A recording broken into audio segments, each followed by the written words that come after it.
At the city's most exclusive restaurant, everyone trembled before Mrs. Serene Tan, the matriarch of the nation's most powerful billionaire family.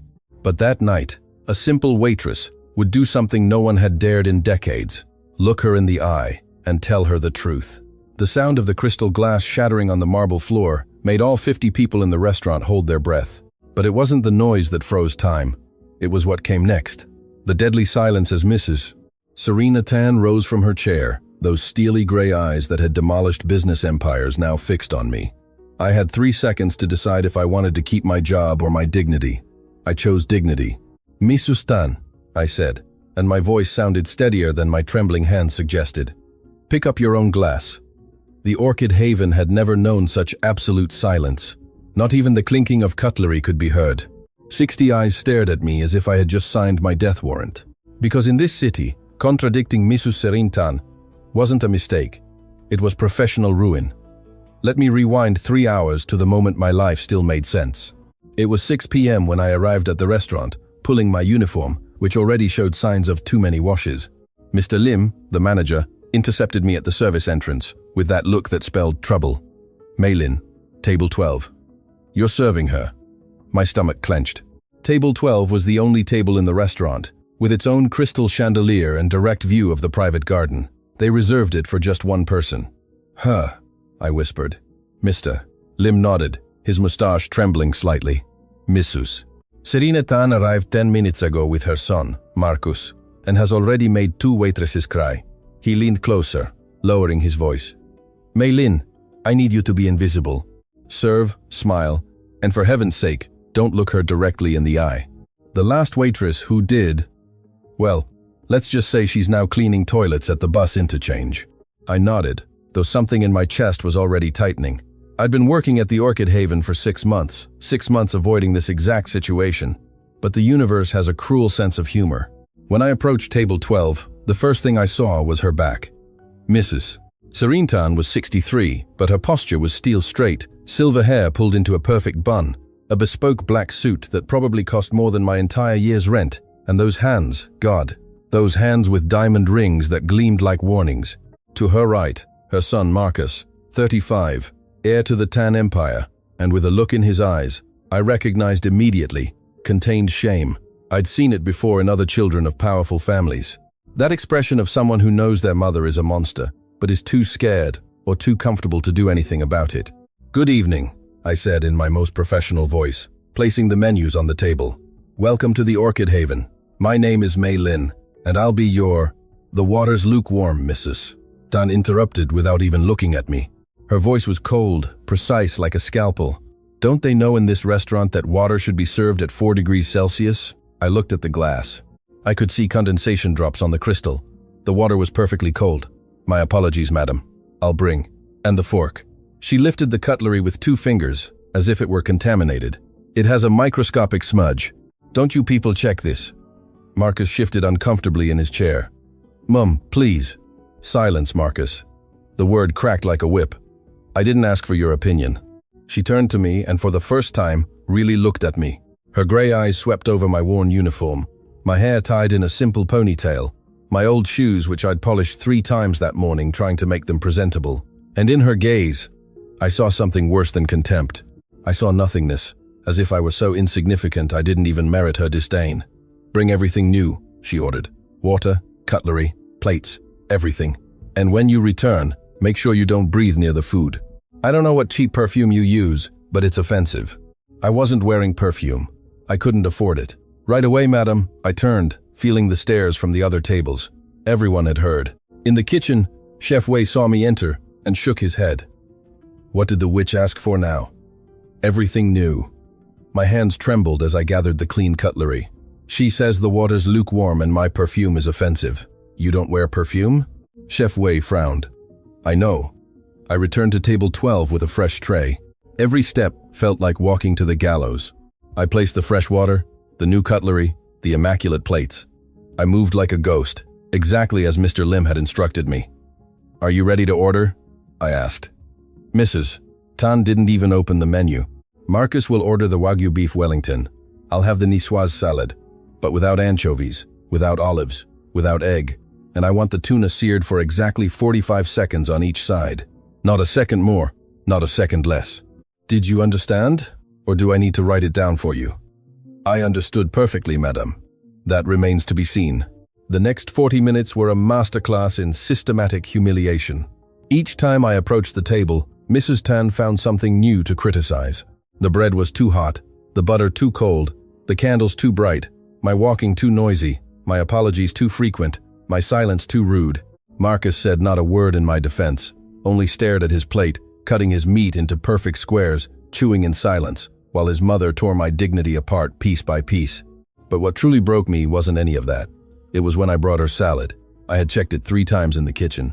Chef Wei had personally timed the tuna's searing for exactly 45 seconds per side. The presentation was perfect.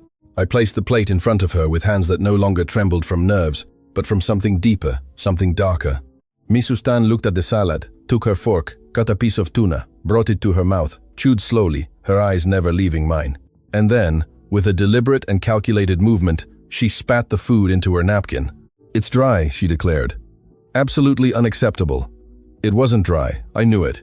Chef Wei knew it. Marcus knew it. Everyone in that damn restaurant knew it. But it wasn't about the food. It had never been about the food. It was about power. The kind of power wielded when you're so bored with your perfect life that your only entertainment is to destroy people who can't defend themselves. "I'll prepare another salad," I began. "No." Mrs. Tan leaned back in her chair, a small smile curving her dark red lips. "I want to speak to the manager. I want them to know the kind of mediocre service they're offering. And I want," she paused, savoring each word, "you fired. Here, now, in front of everyone." The restaurant had fallen silent again. That silence of spectators waiting to see blood. "Mum, that's excessive." Marcus finally found his voice, but it was weak, pathetic. "I told you to be quiet, Marcus." Mrs. Tan didn't even look at him. Her eyes were fixed on me, expecting to see me beg, cry, crumble, and something inside me broke, but not in the way she expected. "You know what, Mrs. Tan?" The words came out before I could stop them. "You're right." That took her by surprise. Her eyebrows arched slightly. "Excuse me?" "You're right," I repeated. And now my voice was stronger, clearer. "This service is unacceptable, because truly good service shouldn't include having to tolerate a customer who treats human beings as if they were trash." The silence was now absolute. I could hear my own heart pounding in my ears. Mrs. Tan turned pale, then red, slowly rising from her chair, and that's when her hand swept the water glass off the table. The crystal exploded against the marble with that sound I'll never forget. "How dare you?" Her voice was pure venom. "Do you have any idea who I am?" "Yes," I said. And now, tears were in my eyes. But they weren't tears of fear. They were tears of years of contained rage, years of watching people like her destroy people like me. "I know exactly who you are. You're Mrs. Serene Tan, the woman who built an empire on the backs of employees she never learned to see as people. The woman everyone fears but no one respects. The woman who raised a son so terrified of her that he can't even stand up for what's right when he sees it." Marcus had stood up, his face a mask of shock. "Mei Lin." Mr. Lim's voice came from somewhere behind me, laced with panic, but I couldn't stop. The floodgates had opened.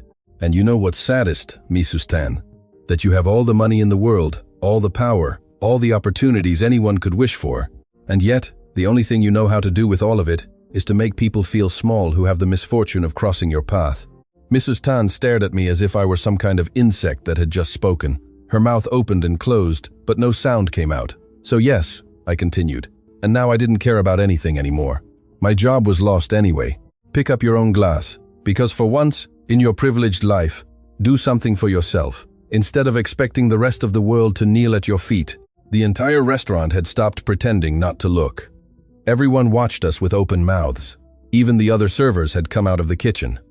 And then, something extraordinary happened. A woman at table 5 began to clap, then another person at table 8, then a businessman at table 3. Within seconds, the entire restaurant was applauding. It wasn't polite applause. It was an applause of liberation from every person who had ever been humiliated by someone with money and power, from every employee who had had to bite their tongue, from every human being who had dreamed of saying exactly what I had just said. Mrs. Serene Tan, for the first time in what were probably decades, was utterly speechless. But as the applause continued, I saw something that chilled me to the bone. Marcus Tan was looking at me, and in his eyes, There was no anger. There was something more disturbing. There were tears. "My father," he said softly, but in the silence after the applause, everyone heard him. "My father died 6 months ago. Do you know what his last words were?" He turned to his mother. He said, "Marcus, don't let your mother become the monster I fear she already is." Mrs. Tan took a step back as if she'd been struck. "Marcus, how could you?" "I was too late, Dad," Marcus continued, and now tears streamed freely down his face. "I was 35 years too late." He looked at me again. "But this woman, this waitress, whom you don't even know, had the courage I never did." He pulled out his wallet and placed several notes on the table. "Enough money to pay the bill 10 times over. Let's go, Mum." But Mrs. Tan didn't move. She looked at me with an expression I couldn't decipher. It wasn't rage. It wasn't humiliation. It was something more complex, something almost like recognition. "What's your name?" she finally asked, her voice barely a whisper. "Mei Lin." Mrs. Tan nodded slowly, as if memorizing the name. Then, without another word, she turned and walked towards the exit. Marcus followed her, but before leaving, he stopped beside me. "Thank you," he murmured, "for what I should have done years ago." And then they left. The restaurant erupted in conversation. Mr. Lim approached me, his face a mixture of admiration and absolute terror. "Mei Lin, that was the bravest and most foolish thing I've ever seen in my life." "I know," I said, and for the first time in years I truly smiled. "I'm fired. The Tan family probably owns half of this city. They could destroy this restaurant with one phone call." I nodded.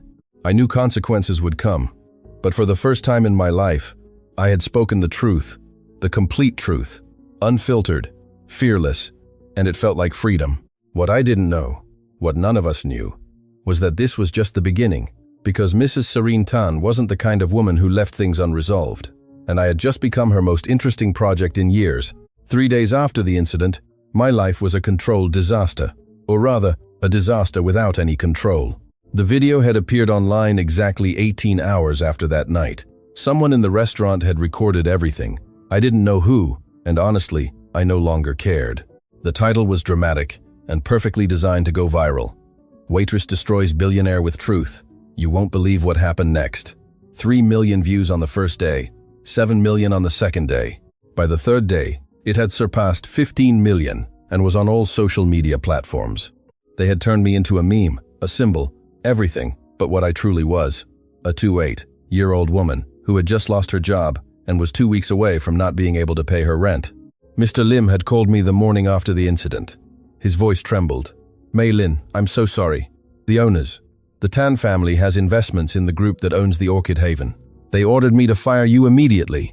I can't even give you a letter of recommendation. I'm so sorry." I didn't blame him. I knew how this world worked. The powerful, crushed, and the rest of us learned to dodge or died trying.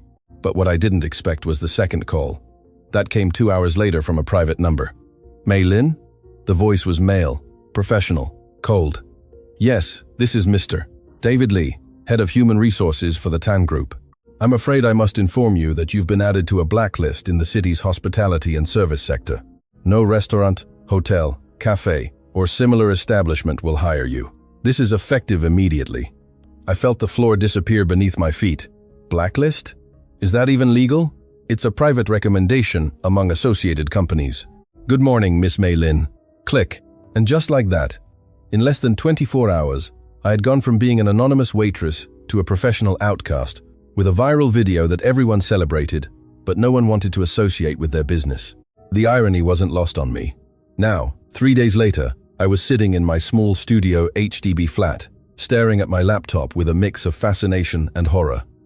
The comments on the video were overwhelming. "Absolute queen, you go, girl. Finally, someone tells these people the truth.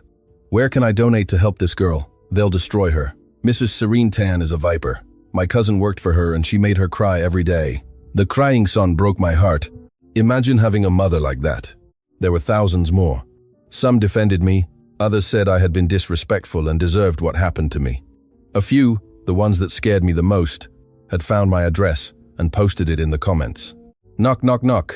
My heart stopped. I wasn't expecting visitors. I never expected visitors. My flat was on the 4th floor with no lift in an older HDB block that had seen better days in the ATS.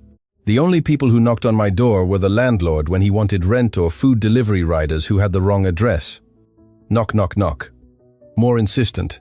This time, I got up from the sofa bed, which also served as my dining area and desk, and approached the door. There was a peephole, but it was so scratched I could barely see through it. "Who is it?" I asked, my voice steadier than I felt. "Miss Maylin, we need to talk." It was a feminine voice, cultivated, with an accent I'd heard from the city's upper class. My stomach clenched. "I'm not interested in interviews," I said. "I've already rejected 3 TV programs. I'm not a journalist. I'm Miss Cheryl Wong, a lawyer. I represent Mrs. Serene Tan." The world tilted slightly. I opened the door with the security chain still on. Through the crack, I saw a woman in her 40s wearing a pearl gray pantsuit that probably cost more than 6 months of my old rent. She carried a leather briefcase and an expression that revealed absolutely nothing. "What do you want?" I asked. "5 minutes of your time, please." It wasn't a plea. It was a statement of fact, as if my agreement was a mere formality. Against all my survival instincts, I opened the door. Miss Cheryl Wong entered my flat with the same expression she'd probably use to enter a boardroom or a courthouse. Her eyes scanned the space in 2 seconds. The kitchen, which was basically an electric hob and a mini fridge, the sofa bed folded against the wall, the small table with my laptop, surrounded by empty coffee cups, the window overlooking an alley where cats fought over rubbish every night. She said nothing about the flat. Points for her. "I'll get straight to the point, Miss Maylin," she said, placing her briefcase on my table and pulling out a folder. "My client, Mrs. Serena Tan, wishes to offer you a proposal." I almost laughed. "A proposal? Your client blacklists me, and now she wants to make me a proposal?" "Precisely." Miss Wong opened the folder, revealing perfectly organized documents. "Mrs. Tan acknowledges that her actions may have been excessive. The blacklist will be effectively removed today at 5 p.m. Furthermore, you will receive compensation of $50,000 for the loss of your employment and damages to your professional reputation." $50,000 was more money than I had seen in my entire life. "What's the catch?" I asked. Because there was always a catch with people like Mrs. Serene Tan. Miss Wong smiled slightly. It was a smile she had practiced in expensive law schools and perfected in boardrooms, where destinies were decided. "Mrs. Tan wishes for you to work for her." The silence that followed was so thick, I could have cut it with a knife. "Excuse me?" was all I could articulate. As her personal assistant. Starting salary of $10,000 monthly, plus full benefits, housing included, and an additional $30,000 signing bonus. Miss Wong slid a contract across the table. "It's an extremely generous offer." "It's insane," I said, finding my voice. "Your client hates me." I publicly defied her, humiliated her. "Why on earth would she want me to work for her? Why?" said a voice from the doorway, a voice I recognized immediately. "You're the first person in 30 years who has told me the truth." I turned so quickly I almost lost my balance. Mrs. Serena Tan was standing on the threshold of my flat. I don't know how I hadn't heard her climb the stairs. I don't know how she'd gotten past the main building door that supposedly required a code. I know nothing, except that suddenly the city's most powerful woman was in my small flat, looking at me with those gray eyes that had haunted my nightmares for 3 nights. But there was something different about her, something I hadn't seen in the restaurant. She looked tired. The lines around her eyes were more pronounced. Her perfect makeup couldn't completely hide the dark circles, and her posture, though still erect, had an invisible weight on her shoulders. "Mrs. Tan," I said, and I hated that my voice sounded shaky. "Maylin." My name sounded strange on her lips. "I can leave if you want. Cheryl can handle the details. But I came personally because you needed to see that this isn't a trap." "Not a trap?" I repeated, finding some of my former courage. "You destroyed my career in less than 24 hours. You made me untouchable across the city, and now you want me to believe this is what? An act of benevolence?" "No, Mrs. Tan said, and to my complete surprise, she walked into the flat and closed the door behind her. "It's pure selfishness." That stopped me. She walked towards the window, looking out into the alley. When she spoke again, her voice was different, softer, almost human. "That video had 15 million views. I've watched it 143 times. She turned to look at me. "Do you know how many people in my life have spoken to me like that? With that brutal honesty, that unfiltered truth? I have no idea. 0, until you." She slowly removed her leather gloves, a gesture that seemed more vulnerable than it should have been. "My husband died 6 months ago, Michael. We were married for 40 years, and on his deathbed, do you know what he told me? I didn't answer. I didn't know if I should. He told me I had lost myself, that the woman he fell in love with had disappeared so long ago he couldn't even remember what her laugh sounded like anymore. Her eyes gleamed, but not with tears, with something harder. He told me I had become exactly what I feared most, my own mother. The air in the flat felt heavy, laden with truths I wasn't sure I wanted to hear. For 6 months, Mrs. Tan continued, I've been trying to understand what he meant. I've analyzed every decision I made, every word I said, every person I hurt on my path to success, and I found no answers, because everyone around me tells me what I want to hear. They tell me I'm brilliant, powerful, inspiring. But you know that's not true, I said quietly. I know it's only part of the truth, the convenient part. She looked directly at me, and then you walked in. A 28-year-old waitress who had nothing to gain and everything to lose. And yet, you told me exactly what no one else dares to say. And you destroyed me for it.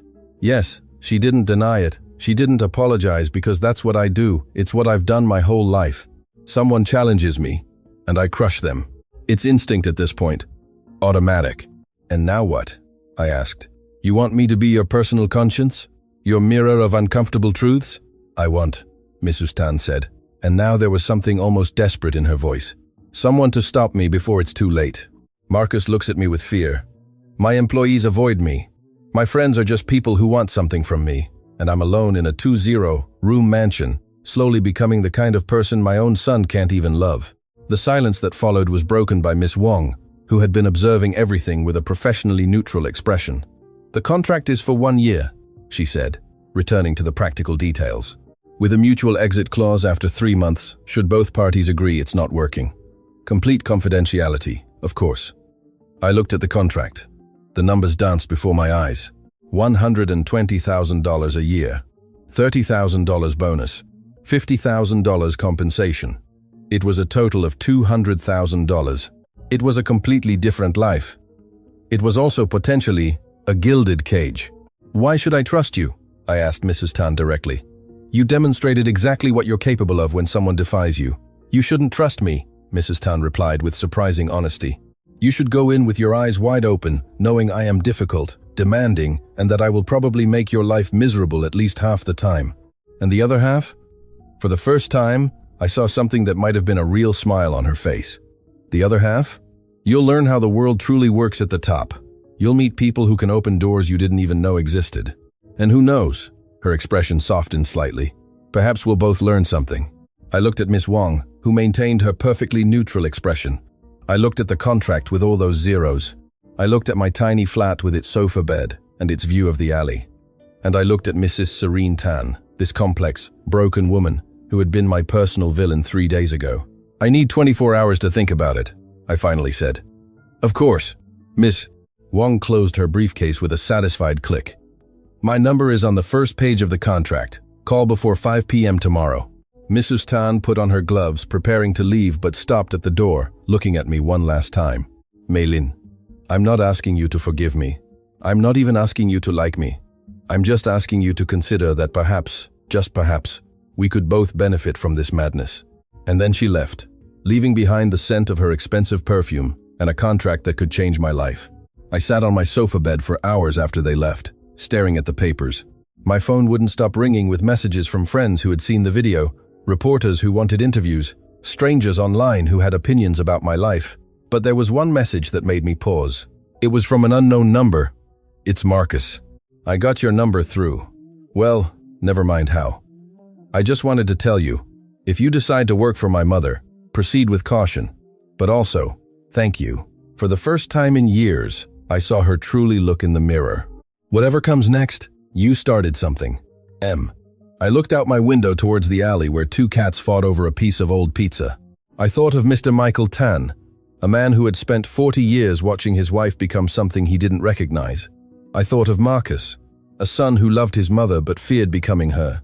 And I thought of myself, of the girl who had grown up in neighborhoods like this, who had worked 3 jobs to pay for Polytechnic, who had learned that dignity was sometimes the only thing they couldn't take from you.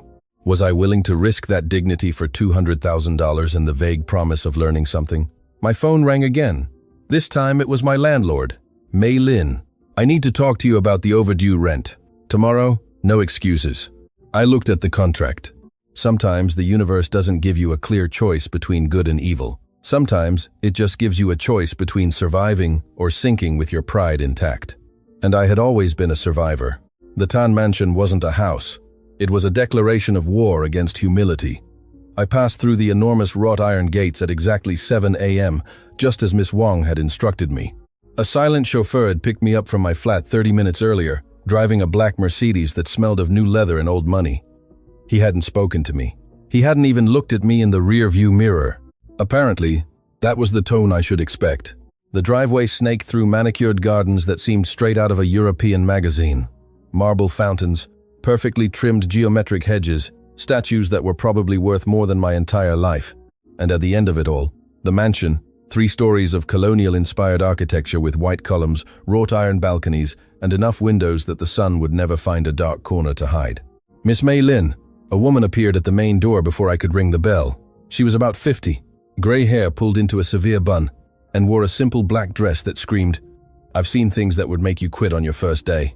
I'm Madame Teresa, head of staff. Follow me."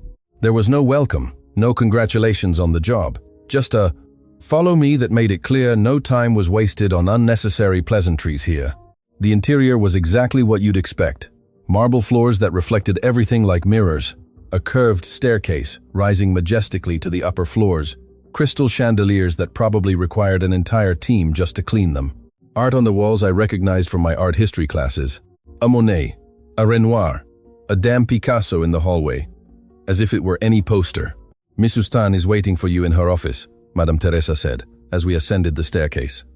She arrived at 5 a.m. She always arrives at 5 a.m. You must be available from 6:30 a.m. Understood? It's not understood, Miss Mei Lin. It's a non-negotiable reality. Mrs. Tan does not accept delays, excuses, or incompetence. Is that clear? Crystal clear. Madame Teresa stopped in front of a dark wooden door, inlaid with what looked like real gold. She knocked twice, waited exactly 3 seconds, and opened it. "Mrs. Tan, Miss Mei Lin has arrived." The office was the size of my old flat, multiplied by 4. Floor-to-ceiling windows offered a panoramic view of the city. Mahogany bookshelves filled with volumes that looked more like decoration than actual reading. And in the center, behind a desk that had probably belonged to some 19th century magnate, sat Mrs. Serene Tan. She didn't look at me immediately. She was typing something on a tablet, her fingers moving with a precision that spoke of decades of practice. She wore an immaculate white suit that contrasted dramatically with her silver hair. Not a wrinkle, not a hair out of place. 10 seconds passed, 20, 30. Finally, she looked up. "You're on time," she said, as if that was barely acceptable.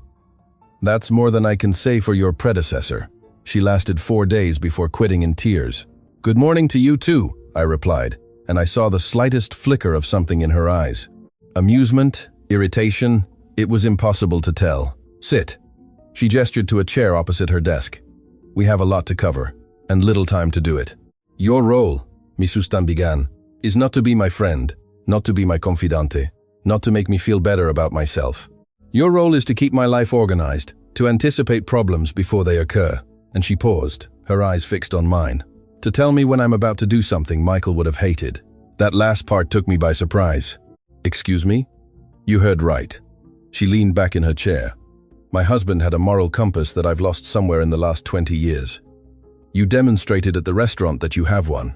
I need it. I am not your hired conscience," I said carefully. "You're my assistant who just happens to have the backbone most people in my life lost a long time ago." She got up, walking towards the floor-to-ceiling windows. "Today I have 4 meetings. 1, with the board of directors of the Children's Medical Center my family founded. Another, with investors for the new luxury condo development in the historic district. Then lunch with the minister, and finally, a video call with our partners in London." She took a folder from her desk and slid it towards me. "Read this. It's the background for each meeting. You'll have 20 minutes. I opened the folder. There were at least 100 pages of dense information. Financial reports, key person biographies, market analysis, projections. My head began to spin. 20 minutes? I repeated. 18 now, she said, looking at her watch. Time's ticking. The next 18 minutes were a blur of information I could barely process. I learned that the Children's Medical Center was in financial crisis, that the luxury condo development threatened to displace hundreds of low-income families, that the minister was pushing for regulations that would affect Tan businesses, that the partners in London were considering withdrawing from a $50 million deal. When Mrs. Tan returned, I had a massive headache and had taken frantic notes in a notebook Madame Teresa had given me. "Summarize," Mrs. Tan ordered. 30 seconds. I took a deep breath.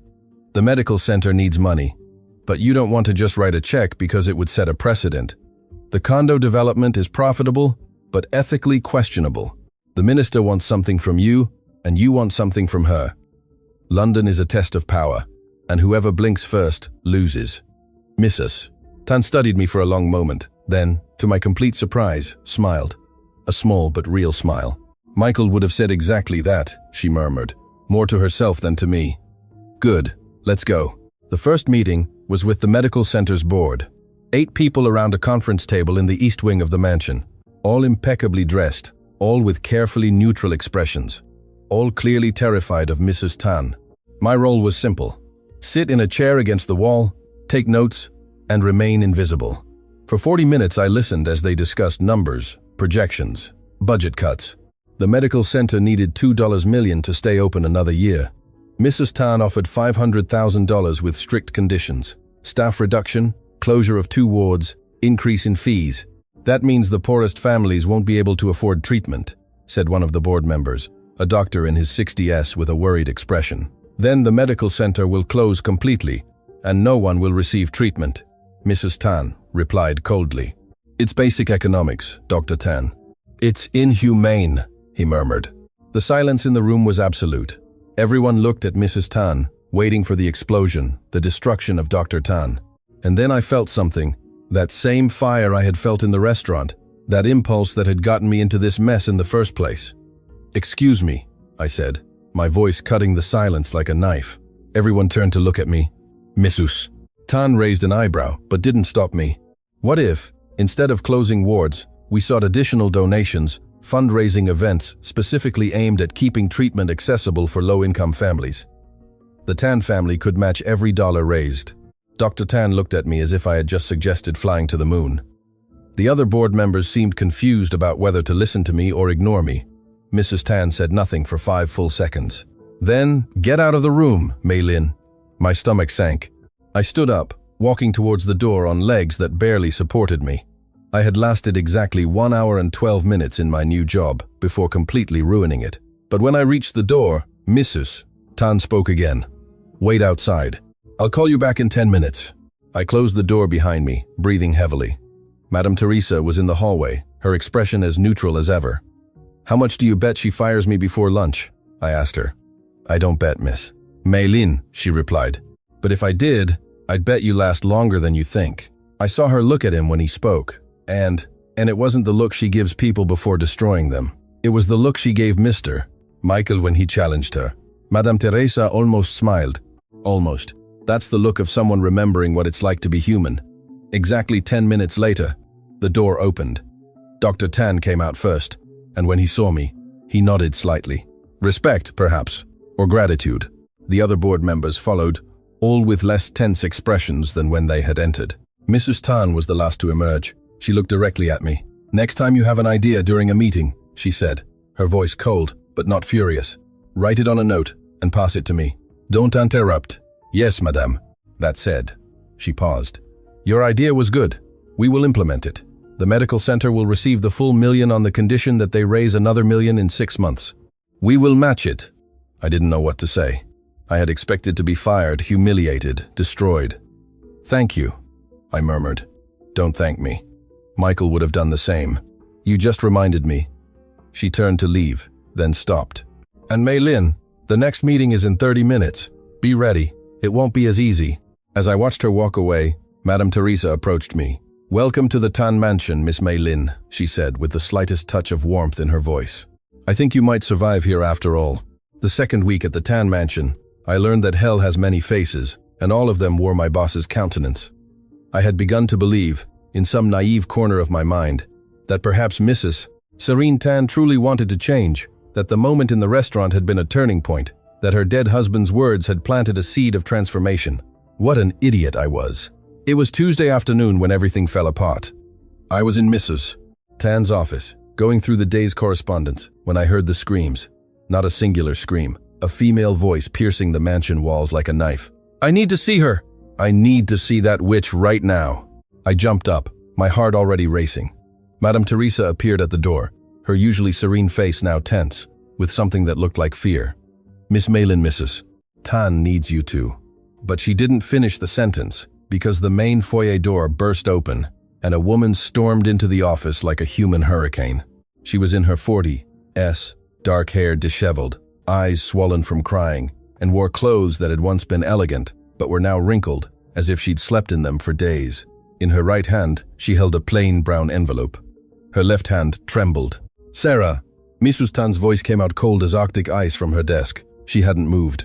She hadn't even looked up from her computer. "You don't have an appointment." "Appointment!" The woman, Sarah, laughed, but there was no humor in that sound. Only pain distilled into laughter. "I need an appointment to ask you why you destroyed my life?" Now Mrs. Tan looked up, and the expression on her face chilled my blood. It wasn't surprise, it wasn't guilt, it was boredom. Absolute boredom, as if this broken woman in front of her was barely a minor inconvenience in her perfectly planned day. "Madame Teresa," Mrs. Tan said calmly. "Call security." "No." Sarah approached the desk, throwing the envelope in front of Mrs. Tan. Photographs scattered across the mahogany surface. "Look at them, look at them." For the first time, I saw Mrs. Tan falter. Her eyes moved to the photographs, and something small but undeniable, flickered in her expression. I shouldn't have done it. It wasn't my place, but I got close enough to see the images. A little girl, perhaps 8 or 9, dark hair and pigtails, a huge smile showing a missing tooth. In one photo, she was on a swing, in another, holding an ice cream, in another, hugging a woman I recognized as a younger, happier Sarah. Her name was Chloe, Sarah said, and her voice broke with each syllable. My daughter was 10 years old. The use of the past tense hit me like a punch to the stomach.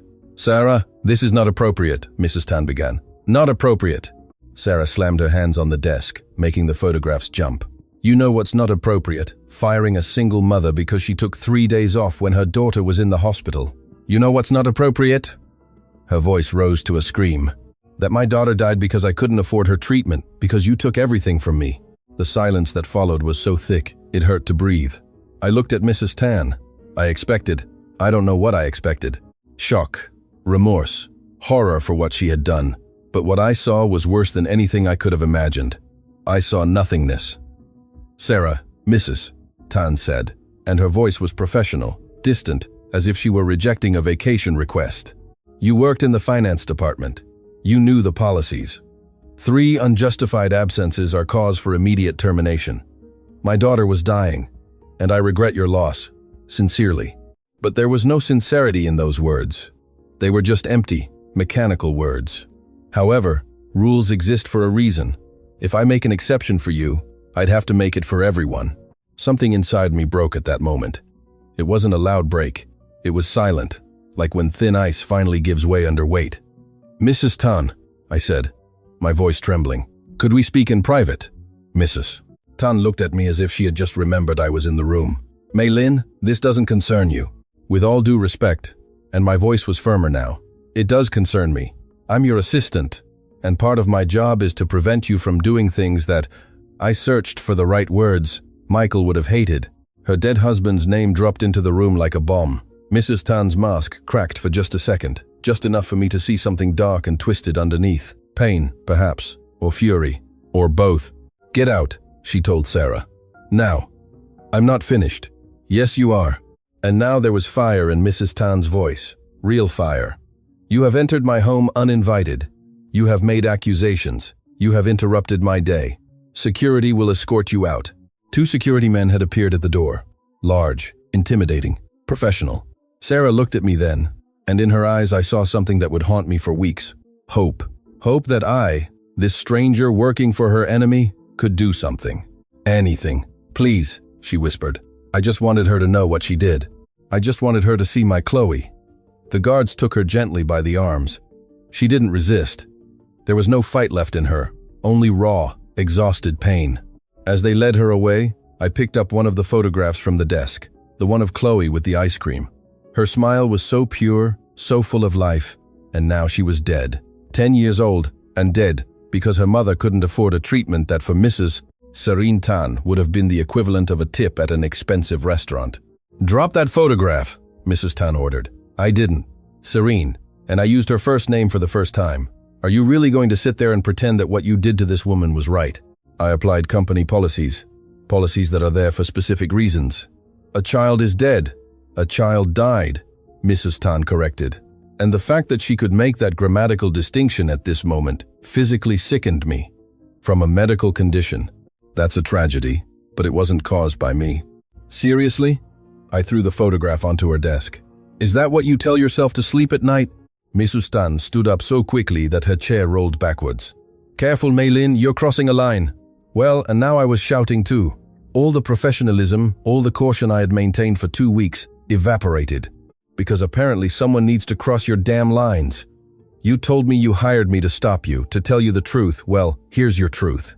I walked up to her desk, looking directly into those gray eyes that had lost all warmth. "You are exactly the monster your husband feared. You're not changing, you're not learning anything. You're still the same woman who destroys lives without batting an eyelid.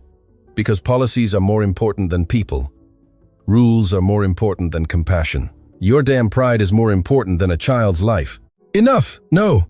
And now tears were streaming down my face. But I didn't care because, you know what?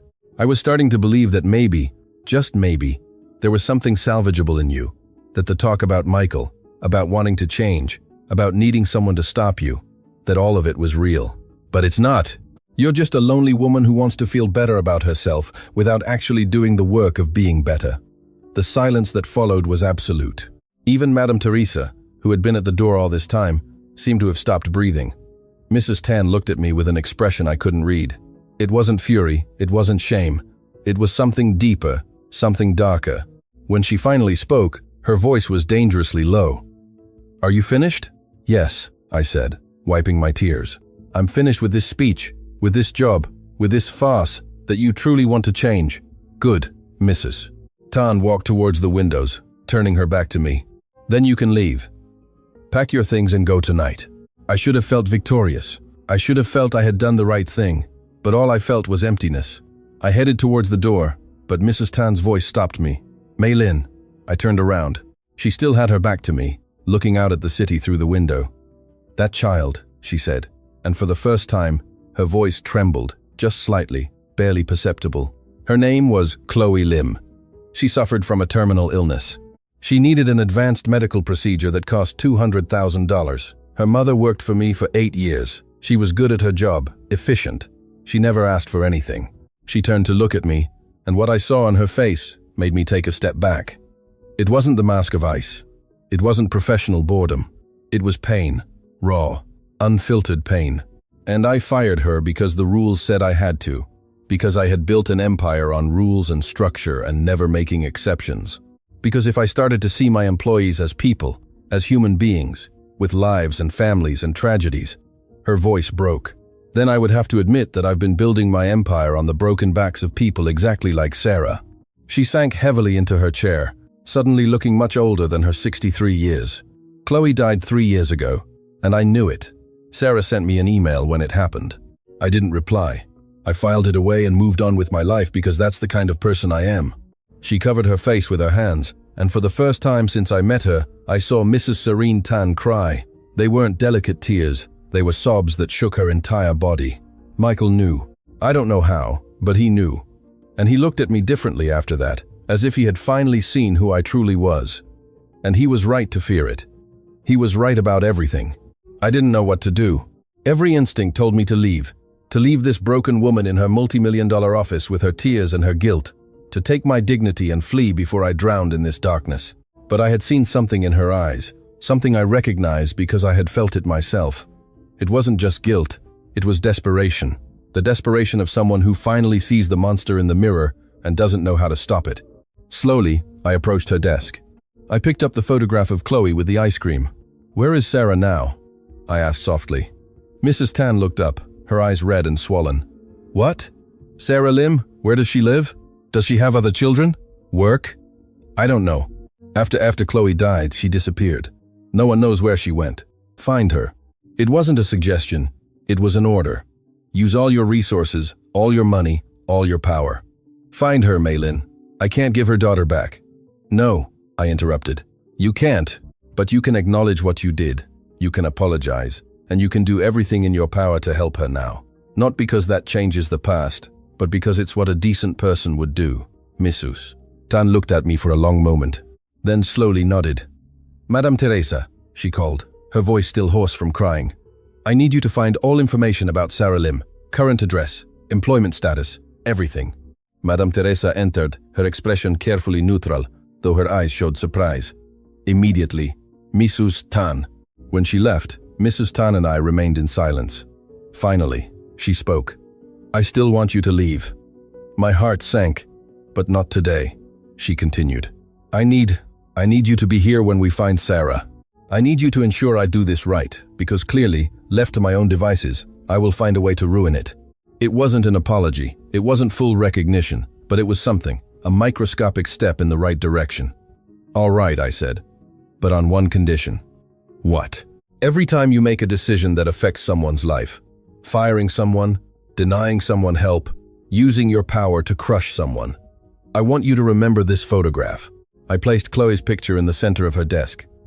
I want you to remember that the policies and the rules in the empire you built have faces, names, lives. Mrs. Tan looked at the photograph for a long moment.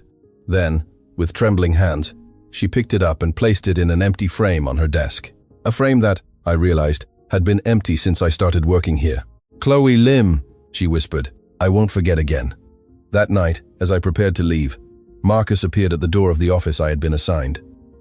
I heard what happened, he said. Madame Teresa told me, and for the first time in 3 years, I saw my mother cry. He looked at me with a strange expression, something between gratitude and fear. My father tried for 40 years to make her see, to make her feel. You achieved it in 2 weeks. I'm not sure it's a good thing, I admitted. Maybe some monsters can't change. Or maybe, Marcus said softly, they need to see how much damage they've caused before they can begin to repair it. He left, leaving me alone with my thoughts. I didn't know if Mrs. Serene Tan could truly change. I didn't know if we would find Sarah or if an apology would mean anything after 3 years of pain. But I knew one thing. I had seen Mrs. Serene Tan break. I had seen the cracks in the armor, and through those cracks, for the first time, I had seen something that resembled a human being. The question was, would it be enough? Finding Sarah Lim took exactly 48 hours. When you have the kind of resources Mrs. Serene Tan possesses, there aren't many places someone can hide. Private investigators, bank contacts, access to databases that people like us didn't even know existed. Money opens doors, and when those doors don't open, money simply knocks them down. Sarah lived on the outskirts of the city, in an apartment block that made mine look like a palace. 4th floor, no lift, damp walls, corridors smelling of fried food and decades of accumulated despair. I stood in front of door 4C with Mrs. Tan beside me. Neither of us had spoken during the car ride. The chauffeur had dropped us at the entrance, and Mrs. Tan had insisted on climbing the stairs with me. No bodyguards, no lawyers, just the 2 of us. Are you sure about this? I asked her for the 3rd time. No. Her voice was firm, but her hands trembled slightly. But I think that's precisely the point, isn't it? If I were sure, it would mean I don't understand the gravity of what I did. I knocked on the door. Nothing. I knocked again, harder. This time, we heard movement inside, shuffling footsteps. Then a hoarse, cautious voice. Who is it? I said, keeping my voice as soft as possible. My name is Mei Lin. I came with someone who needs to speak with you. It's important. Silence. Then the sound of multiple locks being opened. The door opened just a crack, held by a security chain. Sarah's face appeared in the gap. She looked worse than when she had stormed into the mansion. Deeper dark circles, paler skin, as if the last 2 days had consumed her from within. And then she saw Mrs. Tan. No. The word came out as a hiss. No, no, no, no. She tried to close the door, but I put my foot in the frame. Please, I pleaded. Just 5 minutes. If after that you want us to leave, we will. I promise. What else can you take from me? Sarah's eyes were glassy, but not with tears, with something deeper, more dangerous. You already took everything from me. My job, my dignity, my daughter. I know, Mrs. Tan said. and her voice was barely a whisper. "And I didn't come to ask for your forgiveness because I know I don't deserve it. I came to tell you that you were right. About everything." Sarah looked at us for what felt like an eternity. Then, she slowly closed the door. We heard the chain being removed. The door opened completely. The flat was small. One room that served as living room and bedroom. A kitchenette in a corner. A door presumably leading to a bathroom. The walls were bare, except for one thing. Photographs of Chloe. Dozens of them covering every available inch. Chloe as a baby. Chloe on her first day of school. Chloe blowing out birthday candles.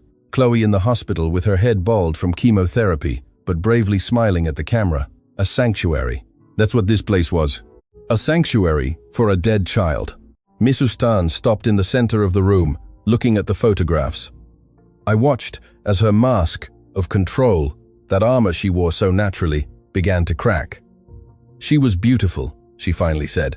She was. Sarah didn't sit down. She remained standing by the door, arms crossed, as if ready to run or fight at any moment. Smart too. She got the best grades in her class. She wanted to be a vet. Sarah, no. Sarah raised a hand. "You said 5 minutes. Don't waste them with empty words. Say what you came to say." Mrs. Tan nodded. She removed her gloves, a gesture I had learned meant she was lowering her defenses, and placed them in her handbag. "You worked for me for 8 years. In that time, you were never late. You never made a serious error in your reports. You were efficient, professional, and loyal. And when your daughter fell ill, when your world was collapsing, I fired you. Not because it was necessary, but because my policies were more important to me than your life." Her voice cracked slightly on the last word. "I could have made an exception. I could have given you medical leave. I could have helped with the treatment costs. God knows money meant nothing to me. But I didn't because I was more concerned with maintaining control, with not showing weakness, than with seeing the person in front of me." Sarah said nothing, only stared at Mrs. Tan with an expression I couldn't read. And afterwards, Mrs. Tan continued, "When you wrote to me about Chloe, I read that email. I read it 3 times, and then I filed it away and went on with my life as if it meant nothing. As if your pain meant nothing." Now tears were streaming down Mrs. Tan's face. She didn't wipe them away. She let them fall freely. "I cannot give you your daughter back. I cannot give you those 3 years back. I cannot change the kind of person I was. But I can tell you this, you were right. I am responsible. Not directly, not legally, but morally. I am responsible, and that will haunt me every day for the rest of my life." The silence in the flat was absolute. I could hear the traffic on the street below, the dripping of a tap somewhere, my own breathing. Then Sarah spoke, and her voice was laden with years of pain. "You know what's the worst part? It's not that you fired me. It's not even that you blacklisted me so no other place would hire me. The worst part is that when Chloe asked me why we couldn't pay for her treatment, I had to lie to her. I had to tell her everything would be all right when I knew it wouldn't be. And in her last days, when she was in that overwhelmed public ward, she looked at me and said, 'Mum, it's okay. It's not your fault.'" Sarah wiped her eyes furiously. "But it was my fault. It was my fault for not being strong enough to fight more, for accepting your decision, for not making more noise, for not demanding justice. And now you come here with your tears and your apologies. And what am I supposed to do with that?" "Nothing," Mrs. Tan said simply. "I didn't come expecting your forgiveness. I came because you needed to hear it from my mouth. That you were right. That you're not crazy. That your daughter died because I valued rules more than lives." She pulled a thick envelope from her handbag. "This isn't a bribe. It's not compensation. It's I don't know what it is. A pathetic attempt to do something. Anything." She placed it on the small table. "It's enough to live comfortably for years. To go back to school if you want. To start over." Sarah looked at the envelope as if it were poison. "Do you think your money fixes anything?" "No," Mrs. Tan replied immediately. "I know it doesn't, but it's the only thing I have to offer." "What you had to offer," Sarah said, her voice trembling, "was compassion, humanity, and you denied it to me when I needed it most." "You're right! Stop saying that!" Sarah finally exploded.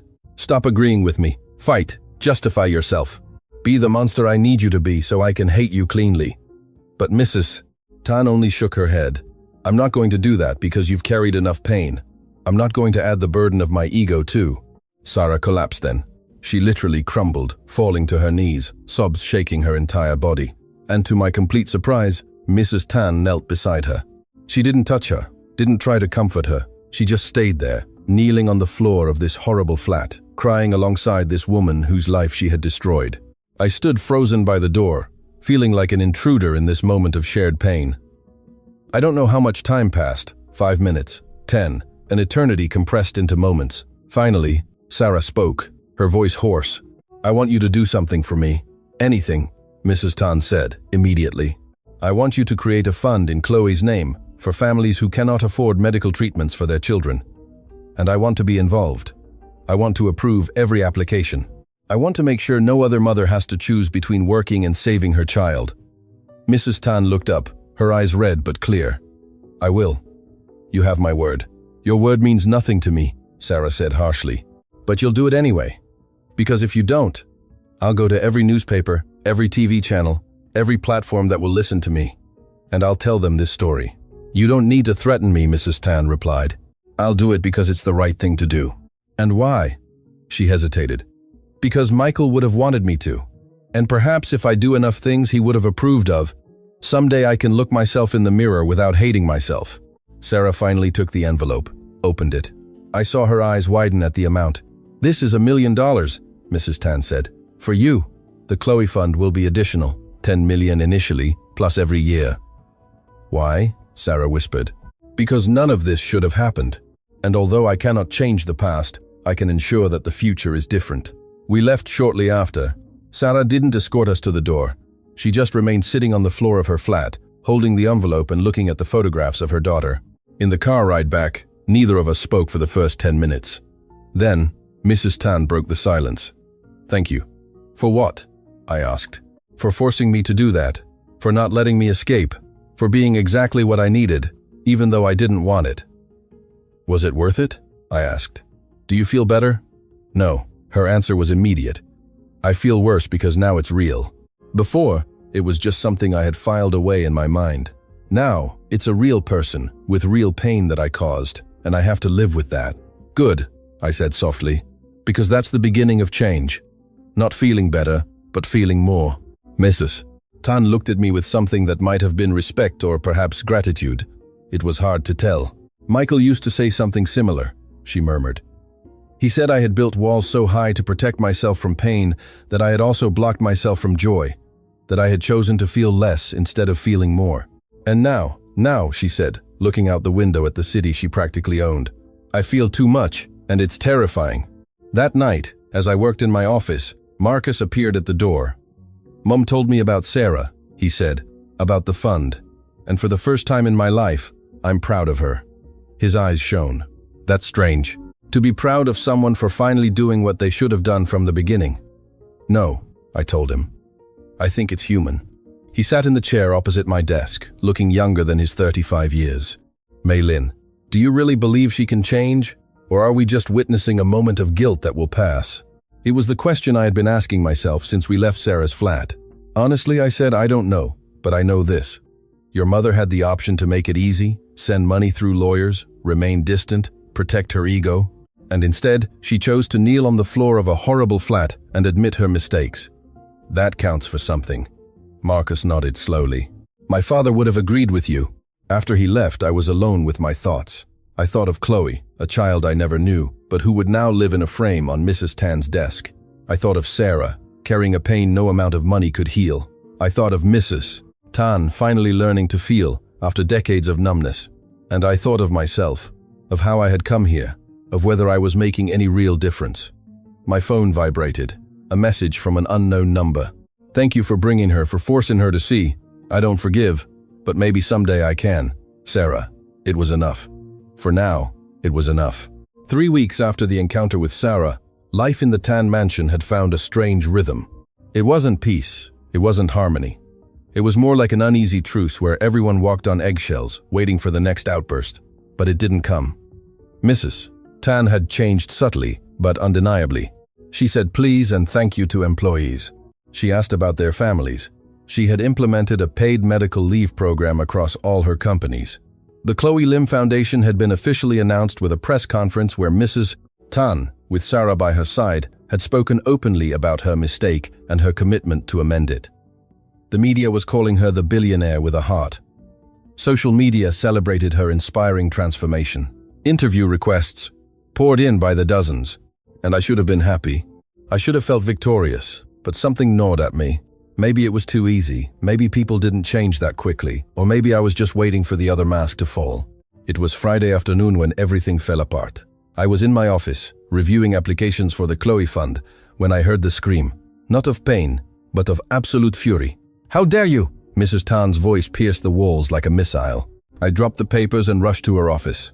Madame Teresa was already there, along with Marcus and 3 executives who looked like they wanted to disappear into the floor.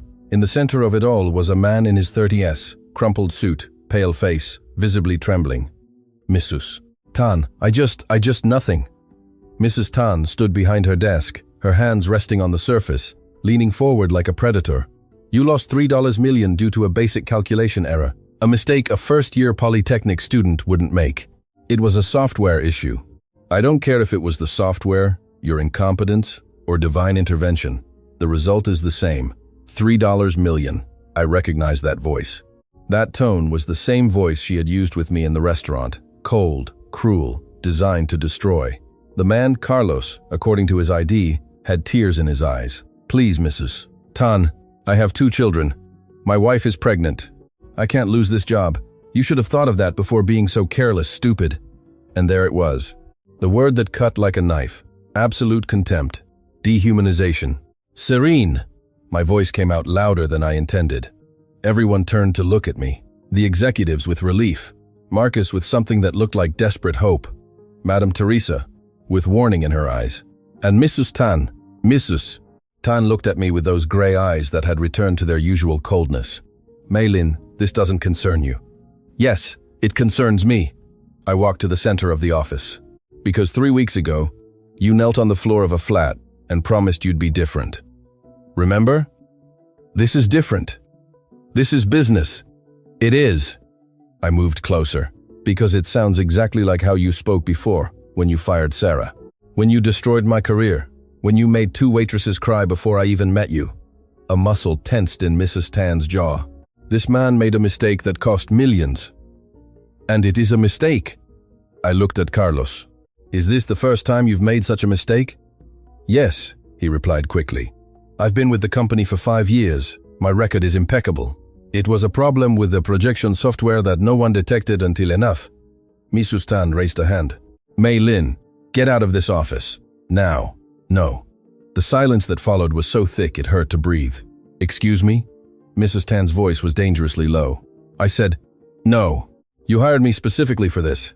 To stop you when you were about to do something Michael would have hated. Well, here I am. Stopping you." Marcus approached then, standing beside me. His voice trembled, but he spoke. "Mei Lin is right, Mum. This is exactly what you used to do, what Dad hated." Mrs. Tan turned to her son, and something dangerous gleamed in her eyes. "You have no right to speak about what your father hated." "No." And now there were tears in Marcus's eyes. "I was with him every day for his last 6 months. Do you know what he told me 2 weeks before he died?" No one moved. No one breathed. He told me, "Marcus, your mother was the most compassionate woman I knew when we got married. But power changed her, success changed her, and I was so afraid of losing her that I never stopped her. That's my biggest regret." A tear rolled down Marcus's cheek. "He made me promise him something. He made me promise that I wouldn't make the same mistake, that I wouldn't let fear paralyze me while you became something unrecognizable." "Marcus." Mrs. Tan's voice had softened, but he didn't stop. "I've had nightmares my whole life, Mum. Nightmares where I become you, where I treat people like disposable objects, where I value money and power over basic humanity. And every time I wake from those nightmares, I promise myself I'll be different." He wiped his tears furiously. "But do you know what's most terrifying? That sometimes, when I'm under pressure, I hear your voice in my head telling me to be tough, not to show weakness, that people who make mistakes don't deserve second chances." He looked at Carlos, and I have to fight that voice every single day. The silence that followed was broken by a sob, but it didn't come from Marcus. It came from Mrs. Tan. She sank into her chair, covering her face with her hands. Her shoulders trembled. "What am I doing?" she whispered. "What on earth am I doing?" I approached her desk slowly. The executives had discreetly left. Only Marcus, Madame Teresa, Carlos, and I remained. "Serene," I said softly. "Change isn't linear. It's not a single decision you make, and that's it. It's a choice you have to make again and again, especially when you're stressed, when you're scared, when you feel you're losing control. She looked up. Her makeup was smudged. She looked vulnerable, human. I was so scared, she admitted. $3 million is. It's responsibility. It's broken trust. And my first instinct was to destroy, because that's what I know how to do. She turned to Carlos, who was still standing by the door, paralyzed. Carlos, how many years have you been working here? 5 years, madam. And in those 5 years, how many times have you exceeded expectations? Many, I think. My evaluations have always been excellent, Mrs. Tan nodded slowly, took Chloe's framed photograph from her desk. She looked at it for a long moment. 5 years of excellence shouldn't be erased by one mistake, especially one caused by a software glitch. She took a deep breath. You are not fired, Carlos, but you will work with the IT team to ensure this problem doesn't happen again, and you will take a systems verification course. The company will pay for it. Carlos looked as if he was about to faint from relief. Thank you, madam, thank you. I and Carlos. Mrs. Tan interrupted him. I'm sorry for how I spoke to you, for calling you stupid. It wasn't professional, and it wasn't fair. I hope you can forgive me. Now, Carlos was openly weeping. He nodded repeatedly as he left the office. When the door closed, Mrs. Tan looked at Marcus. Your father was right about everything. And you? You deserve a mother who isn't the protagonist of your nightmares. Marcus crossed the office, and to everyone's surprise, hugged his mother. She froze for a moment, then her arms wrapped around him, holding him as if he were the little boy he once was. I'm sorry, Mrs. Tan murmured into his hair. For all the years, for all the times I made you feel you weren't enough, for becoming the reason you have nightmares. You can be different, Mom, Marcus said. You just proved it. Just keep choosing it.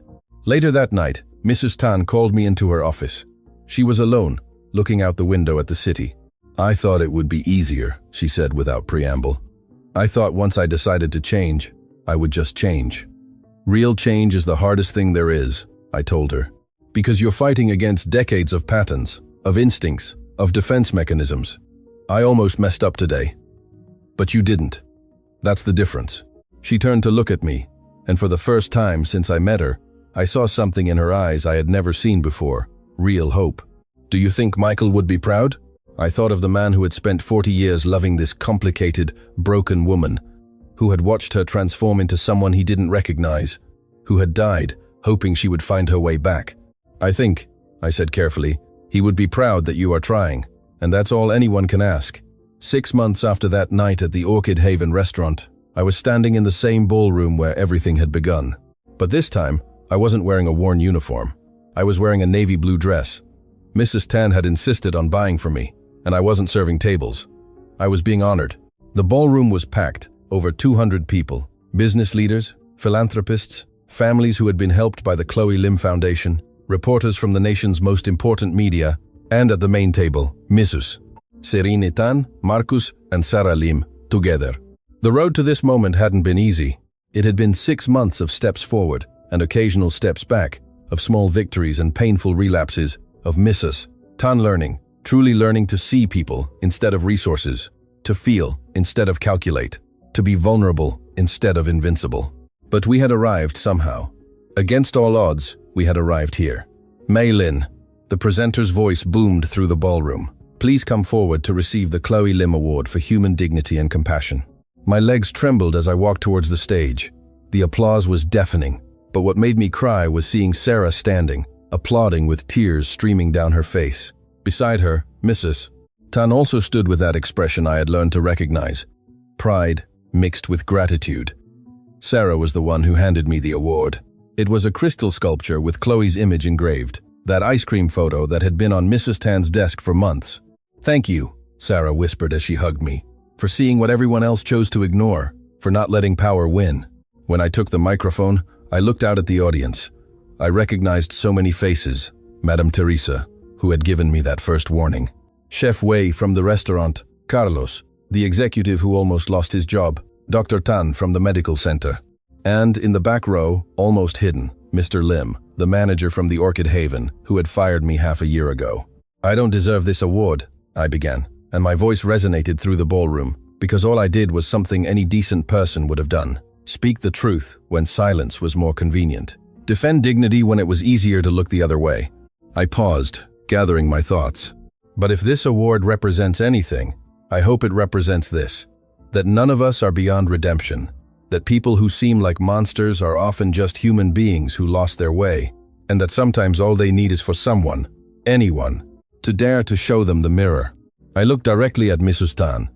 6 months ago, I met a woman everyone feared, a woman who had built empires, but had lost her humanity in the process. A woman her own husband feared had become something unrecognizable. Mrs. Tan didn't look away. Her eyes shone, but she maintained her composure. And today, that woman is here. Not because she is perfect, not because she has erased all her mistakes, but because she chooses every day to be different, to be better, to be the person her husband always knew she could be. The applause began slowly, then grew to fill the ballroom. Mrs. Tan stood up and, to my surprise, walked towards the stage. This hadn't been planned. It wasn't on the program. But when Mrs. Serene Tan decided to do something, rules ceased to matter. She stood beside me on stage, took a second microphone, and spoke. "Good evening, everyone. I know I wasn't scheduled to speak now, but there are things that need to be said." Her voice was firm, yet soft. Most of you know me as Mrs. Serene Tan, the businesswoman, the billionaire, the woman who built an empire from scratch. What many don't know is how much I lost in that process. She looked towards Marcus, who smiled encouragingly. I lost my marriage, though my husband never left me. I lost my relationship with my son, though he never stopped loving me. I lost my humanity, though it was always there, buried under layers of ambition and fear. Her voice cracked slightly. And I almost lost the opportunity to be someone my family could be proud of, someone I myself could be proud of. She turned to me. Maylin saved me, not with sweet words or gentle understanding, but with the brutal truth I needed to hear.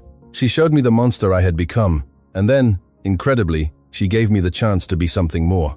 Now tears streamed freely down her face, but she didn't wipe them away. The Chloe Lim Foundation isn't just about helping families with medical expenses. It is my promise that no other mother will have to choose between working and saving her child. It is my acknowledgement that power without compassion is just cruelty, disguised as success. She walked to the edge of the stage, looking directly at the audience. And I want everyone here to know something. If you ever worked for me and I treated you with cruelty, if I fired you without compassion, if I made you feel less than human, I am sorry. Deeply, sincerely, completely, I am sorry. The silence in the ballroom was absolute. I cannot change the past, but I can change the future. And that is my promise to all of you, to this city, to the thousands of people who work in my companies, that every day I will choose to be better, not perfect, but better. She stepped off the stage and walked directly to Sarah. In front of 200 people, she knelt. "Sarah Lim, I don't deserve your forgiveness. I never will. But I want you to know that Chloe will not be forgotten.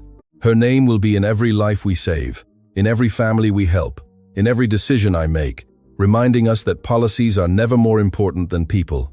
Sarah was also crying. She now knelt in front of Mrs. Tan, taking her hands.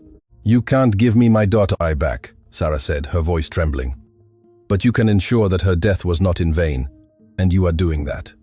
So yes, Serene, I forgive you. Not because you deserve it, but because Chloe would have wanted me to. She always forgave." They embraced then, two women united by tragedy, but choosing to build something beautiful from the ashes. There wasn't a dry eye in the ballroom. Marcus went on stage afterwards, his voice hoarse with emotion. "My father, Michael Tan, spent 40 years loving a complicated woman. He taught me that true love doesn't mean abandoning people when they are difficult. It means holding up a mirror so they can see themselves. And if they refuse to look, it means having the courage to walk away." He looked at his mother. Mei Lin did what my father always wanted me to do, but I was too afraid. She held the mirror firmly until Mum had no choice but to look. "And Dad, wherever you are, I want you to know, she did it." Mum found her way back. After the ceremony, as the ballroom slowly emptied, I found myself on the balcony, looking out at the city. The lights sparkled like terrestrial stars. Somewhere out there, families were sleeping peacefully because the Chloe Lim Foundation had paid for their treatments. Employees were going to work without fear because their bosses had learned that humanity matters more than profits. Beautiful view, isn't it? I turned. Mrs. Tan was there with 2 champagne flutes. "It is," I agreed, taking a glass. "Sarah asked me to be the patron of her next project," Mrs. Tan said softly.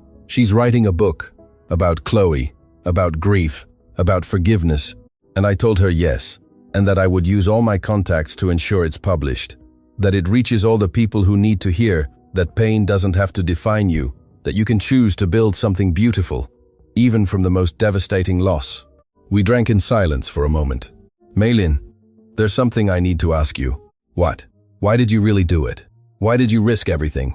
Your job, your future, your security, to confront a woman who could destroy you? I thought about that night in the restaurant, the glass shattering, the decision to choose dignity over security. Because, I finally said, I had seen too many times how power crushes good people. I had worked for bosses who treated employees like disposable objects. I had seen colleagues cry in the restrooms because someone with money decided their feelings didn't matter. I looked at Mrs. Tan directly, and I was tired. Tired of being invisible. Tired of people like me having to accept mistreatment because we needed the jobs. Tired of a world where money bought the right to be cruel. So you decided to change it. I decided to try. I didn't know if it would work. Honestly, I expected to be destroyed. Mrs. Tan smiled. A real, warm smile. You know, Michael used to say that the bravest people aren't those who aren't afraid. They're the ones who are afraid but act anyway. You are that person, Maylin. I just did what anyone should do. But they don't. That's the point. Most people choose security, choose silence, chose to look the other way. You chose to confront the monster. She turned to look at me completely. That's why I want to offer you something. Not as your boss, but as your partner. My heart raced. I've been thinking about expanding the Chloe Lim Foundation, turning it into a full-fledged foundation. One that not only helps with medical expenses, but also advocates for changes in labor policies, for employee protections, for corporate responsibility. And I need someone to lead it. Someone who understands what it feels like to be on the other side of power. Serene, I don't have experience. You have something better than experience. You have conviction, you have courage, and you have the trust of the people we want to help, because they know you are one of them. She extended her hand. What do you say, Maylin? Do you want to change the world with me? I looked at her outstretched hand. 6 months ago, this woman had been my enemy, my nightmare, the symbol of everything wrong with power and privilege. Now, she was something different. Not perfect, never perfect, but trying, striving, choosing every day to be better. I took her hand. Yes, but on one condition. What? If you ever start to become the old Serene again, if you start treating people as objects, if you forget why we are doing this, promise that you will listen when I tell you, that you won't fire me, that you won't silence me. Mrs. Tan squeezed my hand firmly. I promise. In Michael's memory, in Chloe's honor, I promise. That night, as I prepared to leave, Marcus found me in the car park. Maylin, wait. I turned. He looked lighter somehow, as if a weight he had carried for years had finally lifted. I just wanted to say thank you for giving me my mother back, for teaching me that courage doesn't always come in grand gestures. Sometimes it comes from simply speaking the truth when everyone else is lying. Your father would be proud of you, Marcus, of both of you. He smiled. A smile that looked a lot like Mrs. Tan's when it was genuine. I know, and I think I can finally sleep without nightmares. As I drove home that night in my own car, now not on public transport, I thought about everything that had changed in 6 months. I had started as an anonymous waitress in a posh restaurant, serving people who never truly saw me. I had ended up as the director of a foundation that would change thousands of lives. I had known Mrs. Serene Tan as a monster. Now I knew her as a complicated human being who had lost her way, but had found the courage to search for it again. And I had learned something fundamental, that real change is possible. Not easy, not fast, not perfect, but possible. When people are willing to look in the mirror, when they are willing to admit their mistakes, when they are willing to choose again and again to be better. That night, before sleeping, I received a message from Mrs. Tan. Michael was right about everything, but especially about this. The right people arrive at exactly the moment you need them. Thank you for arriving, Maylin. For staying. For not giving up on me when it would have been easier. Ah, I simply replied. Thank you for being willing to change. That's the hardest thing of all. And as I closed my eyes, I thought of Chloe Lim, a child I never knew but who had changed everything, whose name now meant hope instead of tragedy, whose smile in that photograph with the ice cream. I would forever remember that behind every policy, every decision, every action, there are real lives, real people who deserve to be seen, to be valued, to be treated with dignity. And if a waitress and a billionaire could learn that lesson together, then perhaps, just perhaps, the world could too.